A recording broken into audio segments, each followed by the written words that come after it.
నిర్మాత బాబాసాహెబ్ అంబేద్కర్ రచించిన రాజ్యాంగాన్ని స్వేచ్ఛగా ప్రజలందరూ రాజ్యాంగ హక్కుల్ని పొందుతున్న తరుణంలో కొన్ని పార్టీలు ఈ దేశాన్ని పాలిస్తున్న బీజేపీ ఆ మహాత్ముల ఆశయాల్ని బాబాసాహెబ్ అంబేద్కర్ రచించిన రాజ్యాంగాన్ని మార్చాలని ప్రజల హక్కుల్ని కాలరాసి కార్పొరేట్ రంగానికి ఈ దేశ సంపదను దోచిపెట్టాలని చూస్తున్న ఈ తరుణంలో ఒక భారత పౌరుడిగా కాంగ్రెస్ పార్టీ కార్యకర్తలుగా రాజ్యాంగాన్ని కాపాడుకోవాల్సిన అవసరం ప్రతి ఒక్క కాంగ్రెస్ పార్టీ కార్యకర్తపై ఉంది కాబట్టి మరి ఈరోజు ప్రతి మండలం ప్రతి గ్రామంలో జై బాపు జై భీమ్ జై సంవిధాన్ పాదయాత్ర ద్వారా రాజ్యాంగ హక్కుల్ని కాపాడతామని భారత పౌరులుగా కాంగ్రెస్ పార్టీ కార్యకర్తలుగా ప్రతినబూని ఎట్టి పరిస్థితుల్లో రాజ్యాంగాన్ని మార్చాలని చూస్తున్న ఏ పార్టీ అయినా ఏ వ్యవస్థనైనా ఎదుర్కొంటాం. ప్రజలు స్వేచ్ఛగా ఏ అంబేద్కర్ గారు రచించిన రాజ్యాంగంతో ఈరోజు ప్రజలకు రిజర్వేషన్స్ కావచ్చు,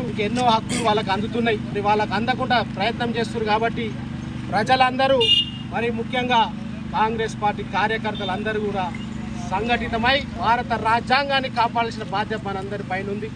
ఈ రాష్ట్రంలో ప్రజాపాలన గత 10 సంవత్సరాలలో ఏ విధంగా ఉండే పాలన అందరికీ తెలుసు.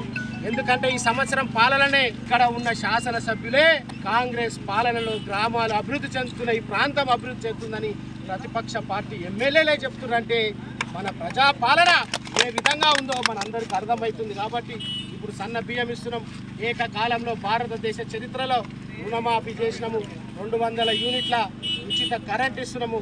మళ్ళీ ఈ మధ్యనే గ్యాస్ రేటు బీజేపీ పెంచిన 500 రూపాయలకే గ్యాస్ సిలిండర్. ప్రజల కోసం ఈ దేశంలో కానీ ఈ రాష్ట్రంలో కానీ పాటుపడే పార్టీ ఏకైక పార్టీ కాంగ్రెస్ పార్టీ.